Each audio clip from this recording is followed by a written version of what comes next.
चलिए साथियों, आज हम बुद्धिज्म के शून्यवाद की चर्चा करेंगे। बौद्ध धर्म की एक शाखा है शून्यवाद, उसकी भी हम लोग बात कर लेते हैं आज। महायान शाखा के अंतर्गत एक अन्य शाखा शून्यवाद थी। इसके प्रवर्तक नागार्जुन थे, जिन्हें भारत का आइंस्टीन कहकर पुकारा जाता है, क्योंकि इन्होंने भारत में सापेक्षतावाद के सिद्धांत का प्रतिपादन किया। इस विचारधारा में प्रस्तुत जगत का ना तो कोई पूरी तरह से निषेध और ना ही पूरी तरह से उसे मान्यता प्रदान किया गया है, बल्कि प्रत्येक वस्तु की एक समय सीमा तय की गई है और उसी समय सीमा तक ही उसको सत्य माना जाता है और उस सीमा के बाद वह असत्य हो जाती है। अश्वघोष भी शून्यवाद के समर्थक थे। इस शाखा के अन्य प्रसिद्ध विद्वान थे आर्यदेव, बुद्धपालित, चक्रकीर्ति, शांतिदेव, शांतिरक्षक इत्यादि। इस मत को शून्यवाद इसलिए कहा गया क्योंकि परम तत्व चतुष्कोटि विनिर्मुक्त है, अर्थात वर्णनातीत है। अन्य एक और शाखा है वज्रयान शाखा, उसकी भी बात कर लेते हैं।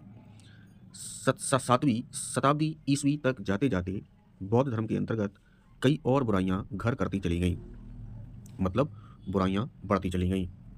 और जब ये बुराइयां बढ़ीं तो दिक्कत आएगी। ब्राह्मणीय धार्मिक सामाजिक बुराइयों के विरोध में बुद्ध धर्म का उदय हुआ था, किंतु कालांतर में ही यही धर्म दुनिया भर का बुराइयां ढोने वाला एक विशाल सवारी बनकर रह गया। इन्हीं परिस्थितियों में 7वीं शताब्दी ईस्वी में बौद्ध धर्म के अंतर्गत एक वाम मार्गी शाखा वज्रयान का उदय हुआ, जिसकी विशेषताएं थी नरकपाल में भोजन करना, सुरापान करना,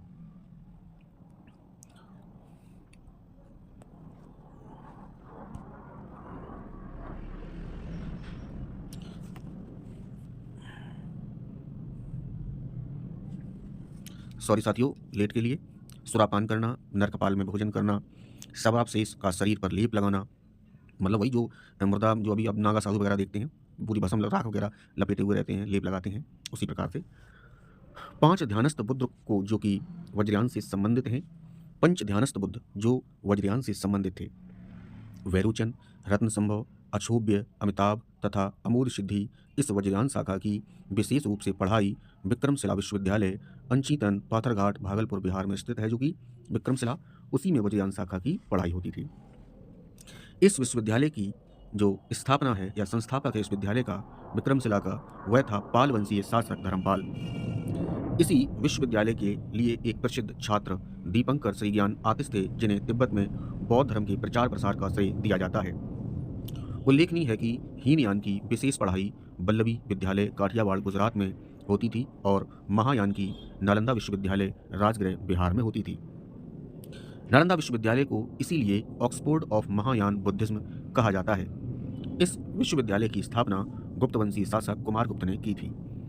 इस विश्वविद्यालय में एक पुस्तकालय धर्मगंज था, जो कि 3 तलीय था, रत्नसागर, रत्नोदधि तथा रत्न रंजक। इस विश्वविद्यालय का विनाश विक्रमशिला विश्वविद्यालय की भांति कुतुबुद्दीन बख्तियार खिलजी ने किया था। बौद्ध धर्म से संबंधित 5 स्कंद हैं, रूप, वेदना, संज्ञा, संस्कार तथा विज्ञान। प्रारंभिक समय में 6 बुद्ध थे, परंतु कालांतर में इनकी संख्या 24 हो गई है। महायान संप्रदाय में आकर यह असंख्य हो गए। ब्राह्मण धर्म की भांति बौद्ध धर्म में भी स्वर्ग की व्याख्या की गई है। बौद्ध धर्म में स्वर्ग को सुखावती कहा गया है, जिसके रक्षक या अधिपति अमिताभ को माना गया है, जो सूर्य का प्रतीक है। बौद्ध धर्म में नरक की संकल्पना की गई है या नरक की भी कल्पना की गई है, जिसे अविधि कहा। बौद्ध धर्म में नरक की भी कल्पना की गई है, जिसे अवधि कहा गया है, और इसके रक्षक को क्षितिगर्भ कहा गया है। बुद्ध धर्म की अलौकिकता को तार्किक औचित्य प्रदान करने के लिए 3 काया की कल्पना की गई है, धर्म काया, संभोग काया तथा निर्माण काया। धर्म काया बुद्ध की अलौकिक काया है, जो संपूर्ण विश्व में व्याप्त है। महायान संप्रदाय के अनुसार यही धर्म काया नागार्जुन का शून्य है, निर्वाण है, बुद्धत्व है, ज्ञान है। इसी काया से अन्य 2 काया निकला है। संभोग काया अमिताभ के रूप में स्वर्ग की रक्षक हैं, जबकि निर्माण काया बुद्ध के रूप में धरती पर जन्म लिया है। बोधिसत्व के 2 अंग हैं, करुणा और प्रज्ञा। निर्माण पथ पर अग्रसर होने के लिए महायान के अधीन साधक को 10 अवस्थाओं से गुजरना पड़ता है: मुक्ता, विमला, प्रभादारी, आरती समति, सादुर्जा, अभिमुक्ति, दुर्गमा, अचला, साधमती, धर्मवेद। आइए इसको दोबारा बोल देते हैं: मुदिता, विमला, प्रभादारी, आरती समिति, सदुर्जया, अभिमुक्ति, दुर्गमा, अचला, साधमती, धर्ममेध। बौद्ध धर्म में बोधिसत्व की महायान शाखा का उद्देश्य बोधिसत्व की स्थिति को प्राप्त करना था। यद्यपि बोधिसत्व का तात्पर्य होता है ज्ञान की प्राप्ति में रमने वाला, तथापि महायान के अनुसार बोधिसत्व का तात्पर्य होता है वह जिसने ज्ञान की प्राप्ति कर ली हो और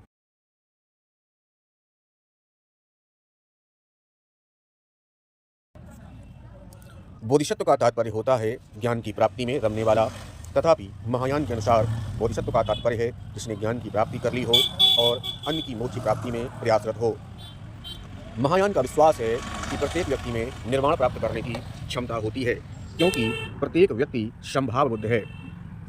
बोधिसत्व में करुणा का समावेश रहता है और समस्त प्राणी उसके करुणा का पात्र बन जाता है या बन सकता है। कोई भी व्यक्ति बोधिसत्व के आदर्श को तभी प्राप्त कर सकता है जबकि सभी गुणों का उच्चतम सीमा तक अपने में विकास कर ले। कुछ महत्वपूर्ण बोधिसत्व हुए हैं, हम आइए उनकी भी चर्चा कर लेते हैं। सबसे पहले अवलोकितेश्वर। महायान के अनेक बोधिसत्वों में अवलोकितेश्वर सर्वप्रधान है। इनका अन्य नाम पद्मपाणि है, क्योंकि इनके हाथ में सदैव कमल का पुष्प रहता है। इन्हें अवलोकितेश्वर इसलिए कहा गया क्योंकि जनहित में चारों दिशाओं का अवलोकन करते हैं। बाएं हाथ में कमल एवं दाएं हाथ वरद मुद्रा में अवस्थित रहता है। इनका विशेष गुण करुणा व दया है। वह सभी प्राणियों के कल्याण के लिए और रक्षा के लिए ध्यानरत रहता है। इन्हें काम का अवतार भी कहा गया है। इनके 108 रूपों का चित्रांकन नेपाल देश में स्थित मछंदर महल बौद्ध विहार में है। इनकी शुरुआती मूर्तियां गुप्तकालीन हैं, जो कि सारनाथ में अंकित हैं। मंजूश्री यह सौंदर्य का देवता है। वाणी आकर्षण होने के कारण इन्हें मंजू घोष भी कहा जाता है। इन्हें बागेश्वर भी कहा गया है। जिनके दाएं हाथ में तलवार एवं बाएं हाथ में क्या होगा? बाएं हाथ में होती है पुस्तक। तलवार से वह भूल एवं मिथ्या का नाश करता है। पुस्तक में 10 पारमिताओं अथवा महान आध्यात्मिक पूर्णता का वर्णन है, जो बोधिसत्व द्वारा विकसित हुए मूल सद्गुण है। इनका मुख्य कार्य लोगों की बुद्धि को प्रखर बनाना है। उनका संबंध लक्ष्मी से या सरस्वती से, इन दोनों से जोड़ा जाता है। अगला है वज्रपाणि। वज्रपाणि अपेक्षाकृत एक कठोर बोधिसत्व है, जिनके हाथ में वज्र है तथा जो पाप और बुराइयों का दुश्मन है। वज्रपाणि या वज्रधर उपाधि के आधार पर इनकी तुलना वैदिक इंद्र से की जाती है। बोधिसत्वों में ये सबसे अधिक भयोत्पाद हैं। इसी रौद्रता के कारण इन्हें शिव का बौद्ध स्वरूप स्वीकार किया जाता है। अगले हैं मैत्रेय। मैत्रेय भविष्य में अवतार लेने वाले बुद्ध यानी भावी बुद्ध हैं, जो उजले घोड़े पर सवार होकर और हाथों में नंगी तलवार लिए इस धरती पर आएंगे। ऐसा प्रथम बोधिसत्व जिन्हें हीनयान तथा महायान दोनों ही संप्रदायों में समान आदर प्राप्त है। मैत्री या मित्रता, प्रेम और सहिष्णुता का दैवीकृत स्वरूप है। इसका एक पृथक स्वर्ग है, जिसे बौद्ध साहित्य में तुषित कहा गया है। अगला है क्षितिगर्भ। क्षितिगर्भ क्यों कौन से हैं देखते हैं। शुद्ध स्थानों का अभिभावक, जिसकी कल्पना एक भयानक उत्पीड़क के रूप में नहीं अपितु एक आदर्श कारागृह के नियामक के रूप में की गई है, जो अपने अभियोगों हेतु जीवन को समर्थ बनाने में यथाशक्ति प्रयत्न करता है और दंड योग की अवधि से छूट दिलाने में सहायक होता है। आइए हम कुछ बातें करते हैं बौद्ध धर्म के प्रचार के लिए। तो बौद्ध धर्म का अन्य देशों में प्रचार कैसे हुआ, आइए जानते हैं। 5वीं सदी में जावा तथा उसके समीपवर्ती द्वीपों में बुणगुण वर्मा ने बौद्ध धर्म का प्रचार प्रसार किया। चीन के सम्राट के निमंत्रण पर वह चीन भी गए।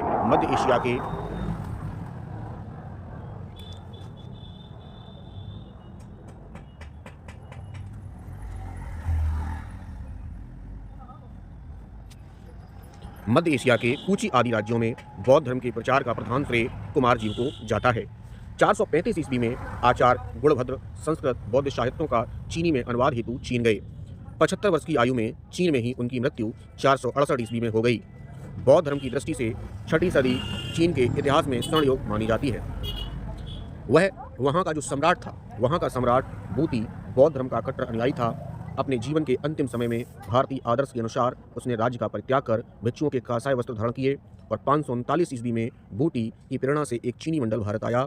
वापसी के दौरान परमार्थ नाम के एक प्रसिद्ध विद्वान को भी यह मंडल अपने साथ चीन ले गया। इन्हीं के प्रयासों से चीन में बौद्ध धर्म के योगाचार संप्रदाय का प्रवेश हुआ। जिनगुप्त जो पेशावर के रहने वाले थे, उन्होंने भारतीय धर्म ग्रंथों का चीनी भाषा में अनुवाद करने के लिए एक संघ की स्थापना की जिसमें बहुत से भारतीय और चीनी पंडित शामिल हुए। इस संघ में अपने उद्देश्य में अपूर्व सफलता प्राप्त की और सैकड़ों संस्कृत पुस्तकों का अनुवाद चीनी भाषा में किया। 7वीं सदी के मध्य भाग में प्रसिद्ध चीनी भिक्खु ह्वेनसांग भारत आया। वह चीन लौटते समय 567 बौद्ध ग्रंथों को अपने साथ ले गया।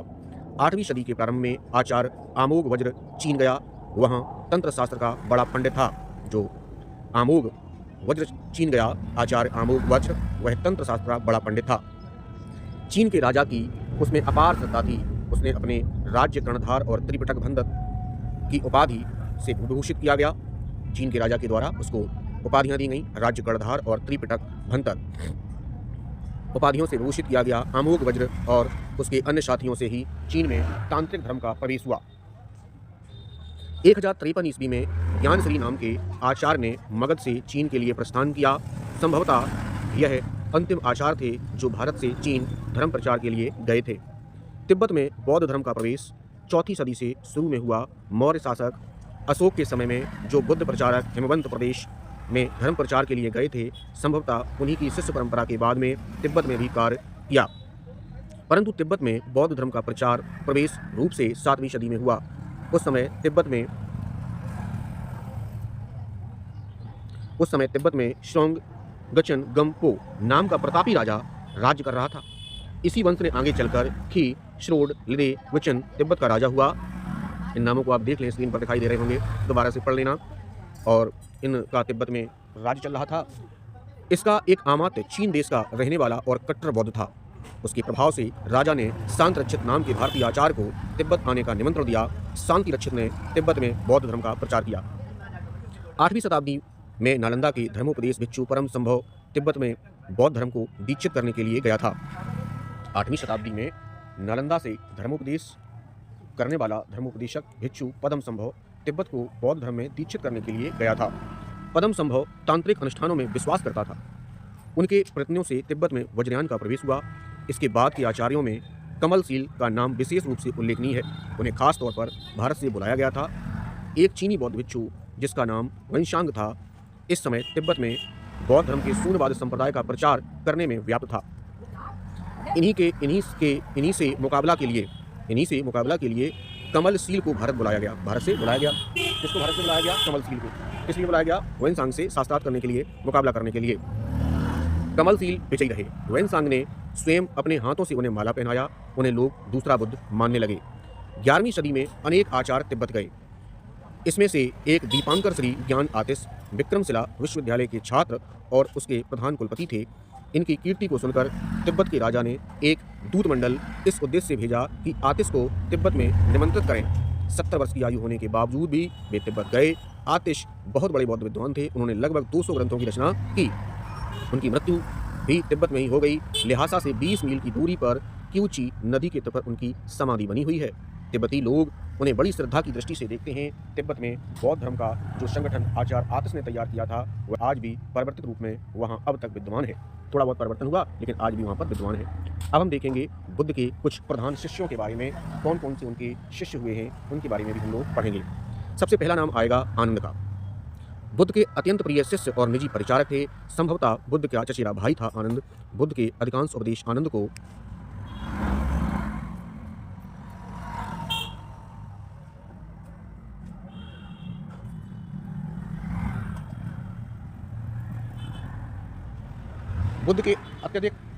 आनंद को संबोधित करके दिए गए हैं। बौद्ध धर्म और संघ में सबसे प्रमुख योगदान था किसका? आनंद का। स्त्रियों को संघ में प्रवेश करने की अनुमति दिलाने वाला भी आनंद ही था। बुद्ध ने अपना अंतिम उपदेश आनंद के समक्ष सुभच्छ को दिया था। इसके अलावा आनंद ने ही प्रथम बौद्ध संगीति में महात्मा बुद्ध के उपदेशों का पाठ किया था, जिसका संकलन शुद्ध पिटक में मिलता है।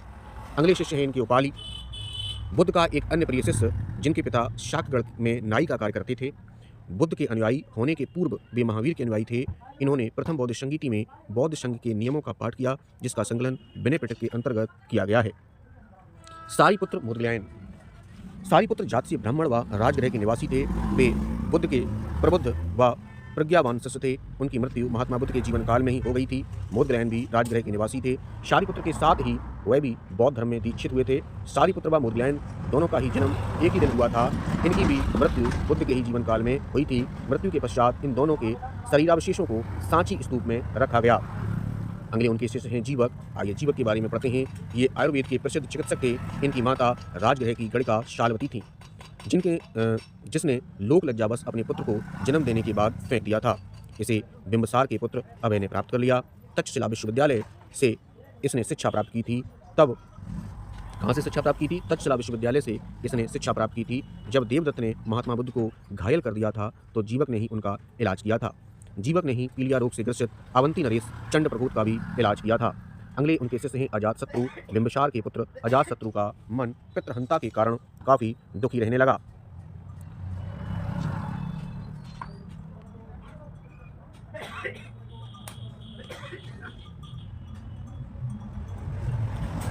पितृहत्या के कारण काफी दुखी रहने लगा। दोषारोपण के कारण उनका मन अशांत हो गया था। मन की अशांति की कारण उन्हें अब शांति चाहिए थी, तो मन की शांति की पुनर्प्राप्ति हेतु मक्खली गोशाल और महावीर के पास वह गया था, लेकिन शांति की प्राप्ति वहाँ उसको नहीं हो सकी। अंततः बुद्ध की शरण में जाकर उसे आत्मिक शांति मिली और वह बौद्ध धर्म का उपासक बन गया। अजातशत्रु के संरक्षण में ही प्रथम बौद्ध संगीति का आयोजन किया गया था।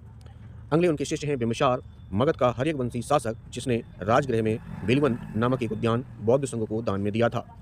बिंबिसार की पत्नी क्षेमा या खेमा भी बौद्ध संघ की बिछुड़ी बनी थी। अगले हैं प्रसेनजित, कोसल महाजनपद का राजा, जिसने बौद्ध धर्म के प्रचार प्रसार में सराहनीय योगदान दिया। उनकी पत्नी मल्लिका भी बौद्ध की उपासका थी, भगवान बुद्ध की उपासका थी। महाकश्यप पहले ब्राह्मण धर्म से संबंधित थे महाकश्यप, परंतु बाद में बुद्ध मतानुयायी बन गए थे। बुद्ध के मरणोपरांत राजगृह की सप्तपर्णी गुफा में होने वाली प्रथम बौद्ध संगीति के अध्यक्ष भी रहे थे महाकश्यप। अगले उनके शिष्य हुए हैं अनाथ पिंडक, जो कि श्रावस्ती के एक प्रसिद्ध व्यापारी थे, जिन्होंने चेतवन नामक एक प्रसिद्ध उद्यान बौद्ध संघ को दान में दे दिया था। बौद्ध धर्म के बहुत बड़े बड़े विद्वान हुए हैं, जिनमें पहला नाम आता है अश्वघोष का।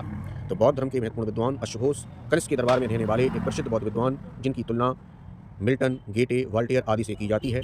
साहित्य के क्षेत्र में वाल्मीकि का उत्तराधिकारी एवं कालिदास का अग्रगामी माना जाता है।